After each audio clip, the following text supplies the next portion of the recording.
नमस्कार। सर्वमंगलम टीवी पर आप सभी दर्शकों का पुनः एक बार स्वागत है। आज हमारे साथ इंदौर से मौजूद हैं भागवत भूषण पंडित आचार्य श्री राजेश जी शास्त्री, जो एक कथावाचक भी है, साथ में भगवताचार्य भी हैं। तो हम उनसे जानेंगे आज कि श्रीमद् भागवत कथा क्या है, श्रीमद् भागवत कथा की क्या परिभाषा है और श्रीमद् भागवत कथा से क्या भक्तों को लाभ होता है। गुरुदेव, आपका सर्वमंगलम टीवी पर बहुत बहुत स्वागत है। जय जय श्री राधे। गुरुदेव, श्रीमद् भागवत कथा हम लोगों ने काफी सुनी, भक्तों ने भी काफी सुनी और श्रोतागण ने, पर उसके मायने अभी तक शायद कुछ एक हद तक समझ नहीं पाए। तो श्रीमद् भागवत कथा क्या है और क्या उसकी परिभाषा है, ये आप दर्शकों को बताएं। श्रीमद् भागवत अथा सागर है। बड़े बड़े विद्वानों ने नाक पकड़ करके गोता लगाया, उन्होंने भी नेति नेति कह दिया।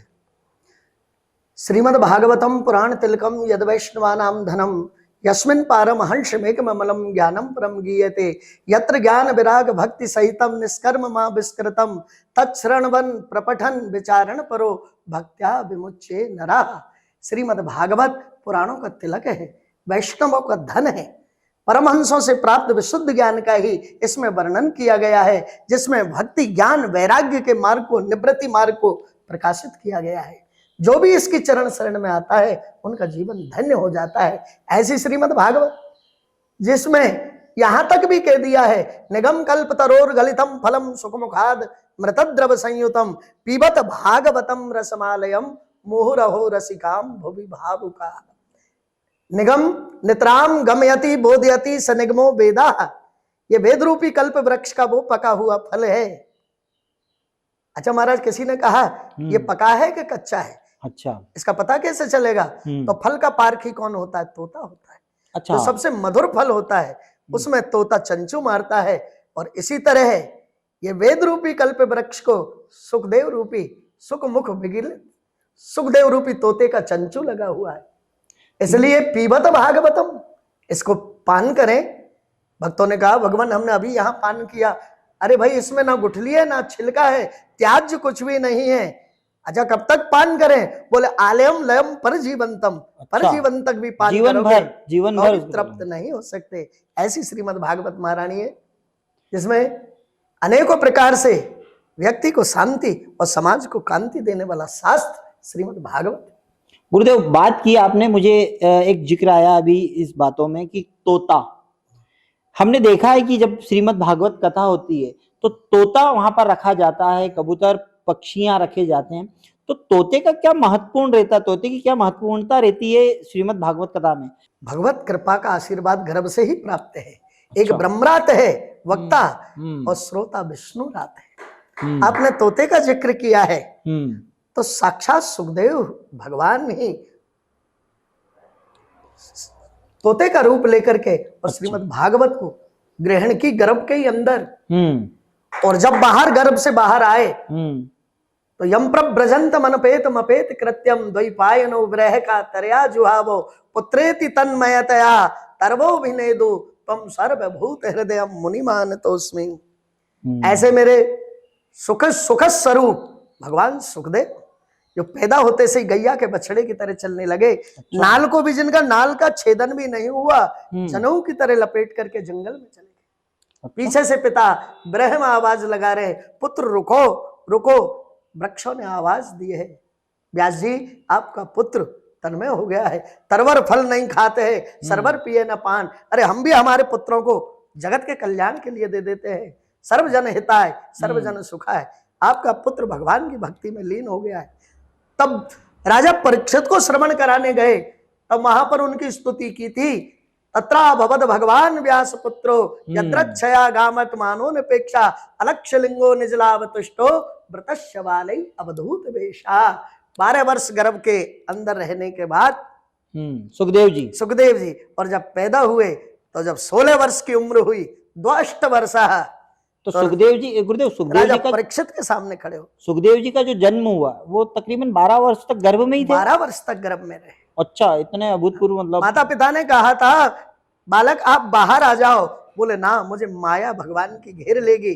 तब साक्षात भगवान ने कहा माया तो मेरी है, माया यानी जो, और या नहीं, या यानी नहीं, जो नहीं है वही तो माया है।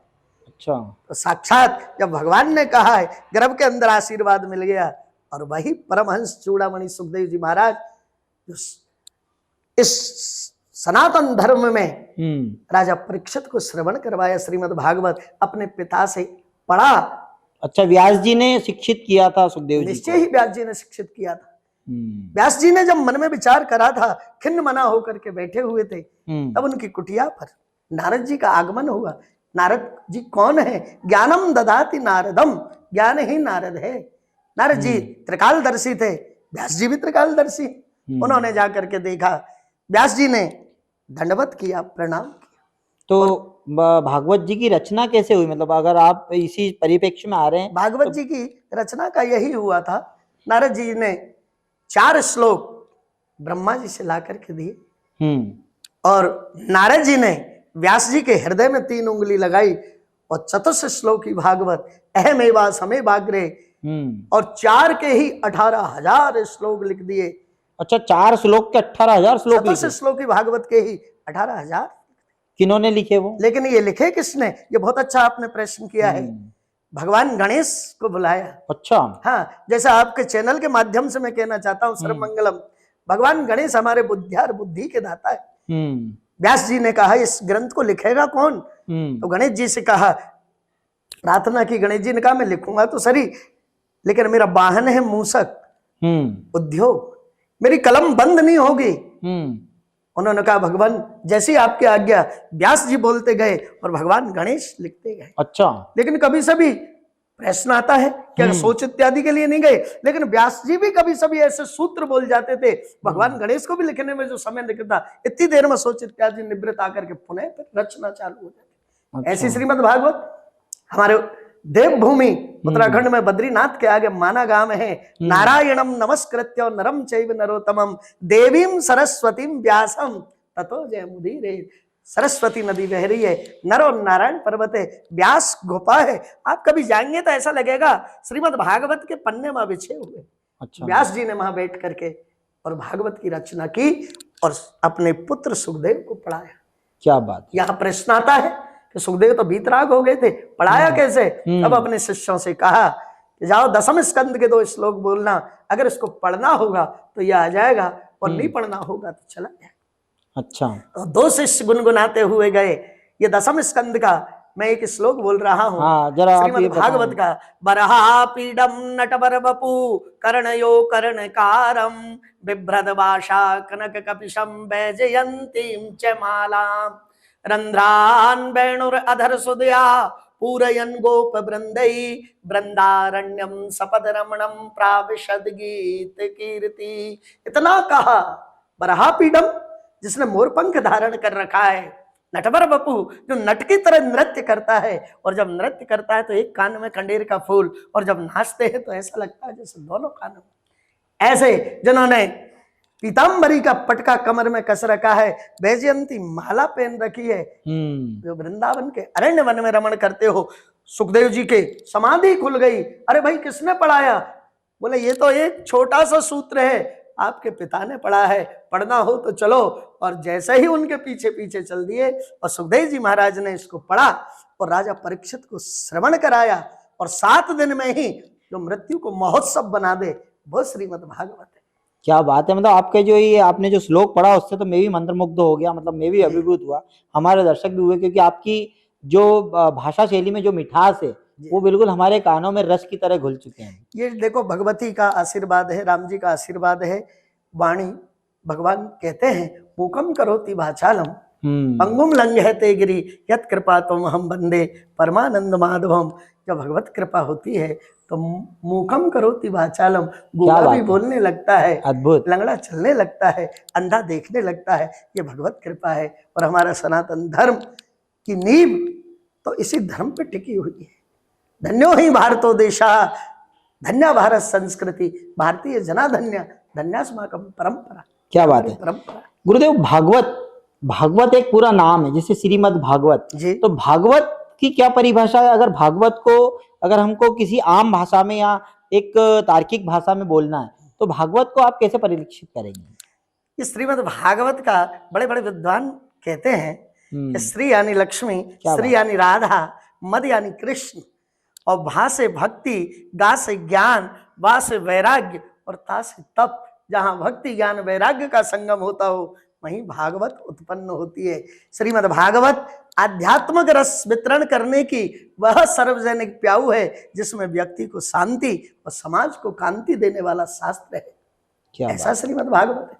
तो श्रीमद् भागवत कथा कराना कहाँ चाहिए और कब कराना चाहिए? मैंने सुना है कि कोई नदी के किनारे, किसी तीर्थ स्थल पे, जैसे कुछ याद है, मुझे ज्यादा याद नहीं है, जैसे सुखताल, बद्रीनाथ, द्वारकाधीश, जो हमारे 4 धाम है, जो हमारे तीर्थ है, सबसे ज्यादा पुण्य लाभ श्रीमद् भागवत कथा कराने का किस तीर्थ क्षेत्र में मिलता है? इस विषय पर श्रीमद् भागवत के महात्म्य में आया गया है।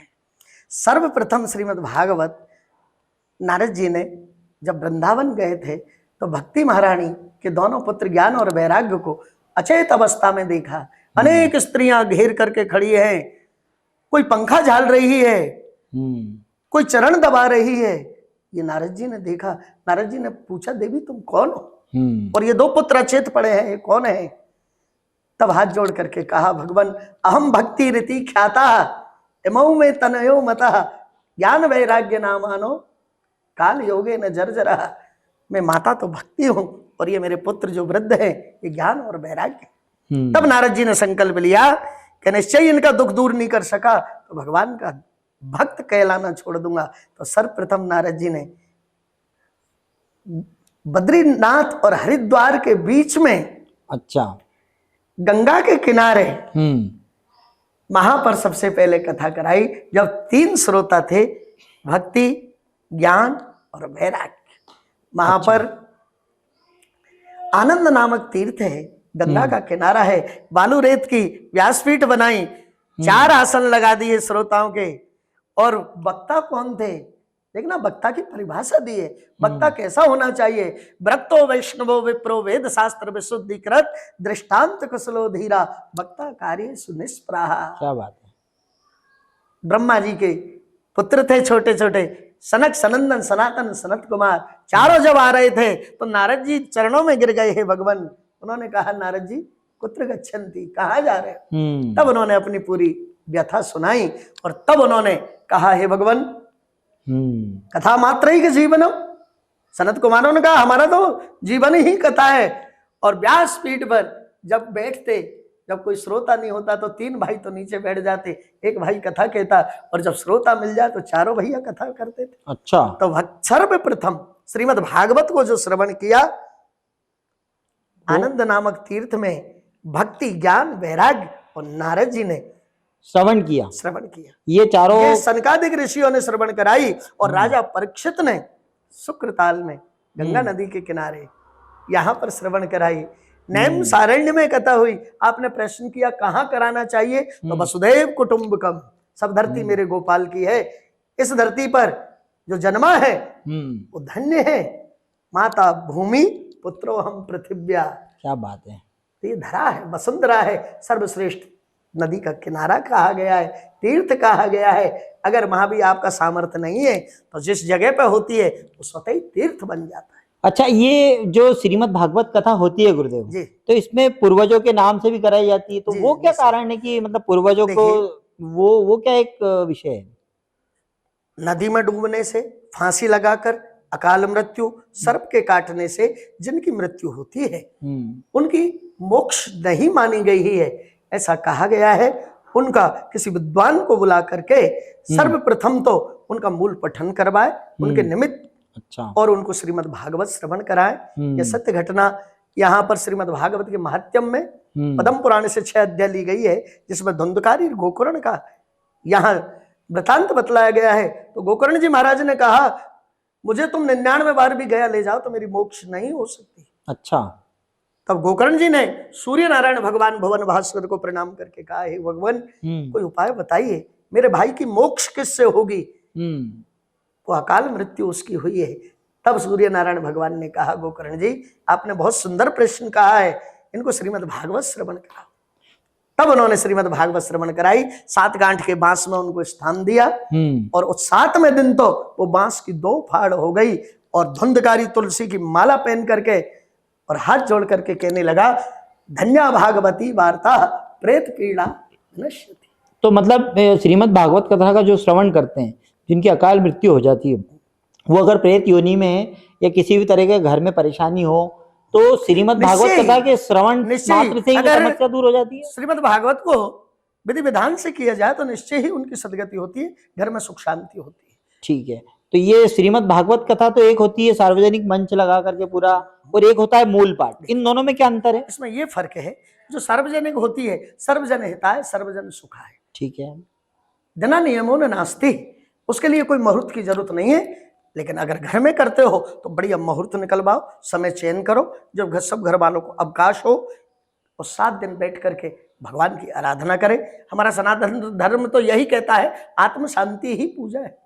तो मूल पाठ जो होता है और वो जो मंचों पे होती है, वो कथा दोनों सेम ही होती है, अलग अलग? बिल्कुल, मूल पाठन जो होता है उसमें हिंदी एक शब्द नहीं है। अच्छा, संस्कृत होता है। 18,000 श्लोक है और 335 अध्याय है, 12 स्कंद है। तो ये जो 18,000 श्लोक है, हाँ, ये 7 दिवस में 7 दिवस में उसका क्रम रहता है। एक विद्वान बैठ करके 6-6 घंटे पठन करता है। अच्छा, 3-3 घंटे में ये कार्य नहीं हो सकता। ये तो लोग अपन प्रवचन कर सकते हैं, एक मार्ग प्रशस्त कर सकते हैं, लेकिन अगर आपको पितरों को निमित्त करवानी है तो एक आसन पर 6 घंटे तो उसको बैठना ही पड़ेगा। मूल पाठ की जो परिभाषा है, बिल्कुल। और ये जो 7 दिवसीय 9 दिवसीय होती है जो ये क्या होगा? ये 7 दिवसीय वो प्रवचन है, और मूल पठन में आपने देखा होगा भागवत के यहाँ तो बड़े बड़े विद्वान हैं, इसमें तो ये कहा गया वर्णम 5 विप्राणाम, 5 ब्राह्मणों का वर्ण होना चाहिए। तो वो यहाँ पर एक मूल पठन करेगा, कोई गीता पठन कर रहा है, कोई माला फेर रहा है। अच्छा महाराज जी, संगीत वाले क्यों बिठाते हैं? तो इस बीच बीच में अगर श्रोताओं को निद्रा आती है, हाँ, तो उसके लिए ये कीर्तन कराते रहे, ये बीच बीच में जय हो जय हो। मेरा एक सवाल यही था कि कुछ भक्त और कुछ लोगों की हमारे पास में कमेंट्स भी आए थे कि हम जब कथा सुनने जाते हैं तो हमें नींद आती है, तो वो क्या कारण होता है? इसीलिए जब यह राजा सनत कुमारों ने जब परीक्षा श्रवण कराई थी कथा को, भक्ति ज्ञान वैराग्य को, तो तत्रा भवद भगवान व्यास पुत्रो, अनेकों प्रकार से जब सुखदेव जी महाराज बैठे राजा परीक्षित को सुना रहे, सनकादिक ऋषि भक्ति ज्ञान वैराग्य को श्रवण करा रहे, तो वहां पर भी संगीत हुआ था। नाच गान की जगह कीर्तन होना चाहिए। अच्छा, इंद्रोवादी मृदंग जय जय शुक्रा कीर्तने ते कुमारा, यत्राग्रे भाव वक्ता सरस रचन या व्यास पुत्रो बभुवा। इंद्र ने मृदंग बजाई, अर्जुन ने भेरी बजाई, सनत कुमारों पे गाना बजाना नहीं आता, बीच बीच में जय हो जय हो उद्बोधन करते रहे। ऐसे भागवत महारानी धन्य है, और आप धन्य हैं। इस चैनल के माध्यम से संपूर्ण भारतवर्ष में श्रीमद् भागवत की नहीं, 4 वेद 6 शास्त्र 18 पुराण, इनकी पताका फैरती रहे। हम धन्य हैं, इस भारत भूमि धन्य है जो राम और कृष्ण की भूमि है। गंगा महारानी जहां पर बहती है, इस भूमि का कण कण सोना है। इसमें आग बैठिए, ध्यान धारणा समाधि सारी चीजें हैं, अगर करें तो निश्चय ही आज भी वही चीज है। और हमारे बड़े बड़े विद्वान जिन्होंने नेति नेति कह दिया, तो दासानुदासो भवतास्म भूया। क्या बात है। अरे सतयुग में सत्य बोलने से, त्रेता में यज्ञ करने से, द्वापर में पूजा अर्चन करने से जो फल मिलता था, वो कली काल में भगवान नाम संकीर्तन से फल प्राप्त होता है। क्या बात है, बहुत बढ़िया गुरुदेव। चलते चलते 4 युग हैं, सतयुग, द्वापर, त्रेता, कलयुग। चारों युग में क्या अंतर है? चलते चलते भक्तजन आपके भागवत के माध्यम से, जो आप भागवत में बोलते हैं, उसके हिसाब से संक्षिप्त में वो जानकारी। ये हमारे 4 युग है। अभी इस चैनल के माध्यम से अभी मैंने बोला था, पुनः मैं बोलना चाह रहा हूँ। सतयुग में सत्य बोलते थे, त्रेता में यज्ञ करते थे, द्वापर में पूजा अर्चन करते थे। अब कली काल में मनुष्य को इतना समय नहीं है, लेकिन यहाँ कहा गया है हरेर नाम हरेर नाम हरेर नाम केवलम कलो नास्ते नास्ते नास्ते गतिरन्यथाम।